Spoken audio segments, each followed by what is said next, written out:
আমাকে অনেক নির্যাতন করা হয়েছে। আপনারা দেখবেন আমার গায়ে জঙ্গি পোশাক লাগানো হয়েছে। আমার পরিবারকে আপনারা চিনেন, আমাকে পুলিশের ড্রেস পরানো হয়েছে। অন্তত 10 দিন আমি ইফতার এবং রোজায় সেহরি খাওয়ার জন্য একটা পশু পাখিকেও আমরা এমন খাবার দেই না, সেই খাবার আমাকে দেওয়া হয়েছে। হাত পা বেঁধে নির্যাতন করা হয়েছে।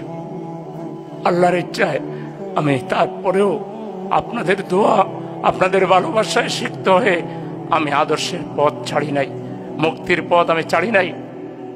সেজন্য আমি আপনাদেরকে আশ্বাস দিচ্ছি, ইনশাআল্লাহ আমি যদি আপনাদের সহযোগিতায়, আপনাদের সমর্থনে নির্বাচিত হই, আল্লাহকে খোলা আকাশের নিচে সাক্ষী রেখে বলছি, এই জনপদের মানুষের সাথে আমি ধোঁকাবাজি করব না, প্রতারণা করব না, আমি আপনাদের 1 টাকা পকেটে নিব না, আমি ওয়াদা ভঙ্গ করব না, আমানতের খেয়ানত করব না। 100% এই 2 উপজেলার যে টাকা আসবে রাষ্ট্রীয়ভাবে, যেটা আমি আদায় করতে পারবো, এটা এই এলাকার রাস্তাঘাট, এই এলাকার উন্নয়নে আমি ব্যয় করবো ইনশাআল্লাহ।